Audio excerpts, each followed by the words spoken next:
Two Bangladeshi bowlers, Mustafizur Rahman and Rashad Hassan, can নেদারল্যান্ডসকে হারিয়ে match শেষে উপস্থাপকের প্রশ্নের জবাবে বাংলাদেশের বিপক্ষে পরবর্তী ম্যাচ নিয়ে বলতে গিয়ে মুস্তাফিজুর রহমান ও রিশাদ হোসেনকে নিয়ে একই বললেন ডেভিড মিলার। প্রিয় দর্শক, সাউথ আফ্রিকার বিপক্ষে বাংলাদেশের পরবর্তী ম্যাচ কবে, কোথায় এবং যেভাবে বাংলাদেশের ম্যাচটি ফুল এইচডিতে দেখবেন, চলুন একটু বিস্তারিত জেনে নেই। বিশ্বকাপের 16তম ম্যাচে সাউথ আফ্রিকার বিপক্ষে প্রথমে ব্যাট করতে নেমে 20 ওভার শেষে 9 উইকেট হারিয়ে 103 রান করে নেদারল্যান্ডস। অপরদিকে জয়ের জন্য ব্যাট করতে নেমে 104 রান তুলতেই হিমশিম খেতে হয়েছিল সাউথ আফ্রিকাকে। শেষ মুহূর্তে ডেভিড মিলার যদি 51 বলে 59 রানের ইনিংসটা খেলে না যেতেন, তাহলে নেদারল্যান্ডসের কাছেই হারতে হতো সাউথ আফ্রিকাকে। আর এই স্টেডিয়ামেই হবে সাউথ আফ্রিকার বিপক্ষে বাংলাদেশের ম্যাচ, আর যেখানে মুস্তাফিজুর রহমান ও শরীফুল ইসলাম পাবেন বাড়তি সুবিধা, কেননা স্লোয়ার কাটার বলের জন্য নিউ ইয়র্কের এই ক্রিজটি একেবারে পারফেক্ট একটি ক্রিজ। আর মুস্তাফিজের বেশিরভাগ বল যেহেতু স্লোয়ার কাটার হয়, তাই সাউথ আফ্রিকাকে ঘায়েল করার জন্য মুস্তাফিজুর রহমানই হতে পারেন বাংলাদেশের একমাত্র হাতিয়ার। এদিকে নেদারল্যান্ডসকে হারিয়ে ম্যাচ জয়ের পর ম্যাচ শেষে বাংলাদেশের বিপক্ষে সাউথ আফ্রিকার পরবর্তী ম্যাচ নিয়ে বলার সময়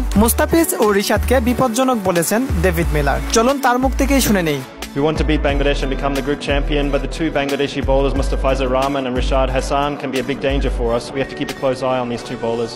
মিলার বলেছিলেন, আমাদের টার্গেট হবে বাংলাদেশকে হারিয়ে গ্রুপ চ্যাম্পিয়ন হওয়া, কিন্তু এই পিচে বাংলাদেশের দুই বোলার মুস্তাফিজুর রহমান ও রিশাদ হোসেন আমাদের জন্য বিপজ্জনক হতে পারে, তাই তাদেরকে আলাদাভাবে নজরে রাখতে হবে। প্রিয় দর্শক, সাউথ আফ্রিকার বিপক্ষে বাংলাদেশের পরবর্তী ম্যাচ 10 জুন সোমবার রাত 8:30 শুরু হবে venue Nassau country international cricket stadium, New York. Bangladesh ও সাউথ আফ্রিকার ম্যাচটি একেবারে ফুল এইচডিতে বাংলাদেশের জনপ্রিয় live streaming apps Toffee apps এর মাধ্যমে দেখতে পারবেন। এছাড়া বিভিন্ন থার্ড পার্টি অ্যাপস ও ওয়েবসাইট রয়েছে, যেগুলোর মাধ্যমে আপনি একেবারে প্রিমিয়াম কোয়ালিটিতে একদম ফ্রিতে বাংলাদেশের খেলা দেখতে পারবেন। সেগুলোর লিংক আমি কমেন্ট অথবা ডেসক্রিপশনে দিয়ে দেবো। তো প্রিয় দর্শক, সাউথ আফ্রিকার বিপক্ষে বাংলাদেশকে জিততে পারবে, আপনার কি মনে হয়? আপনার মূল্যবান মতামত কমেন্টে জানিয়ে দিন। ধন্যবাদ।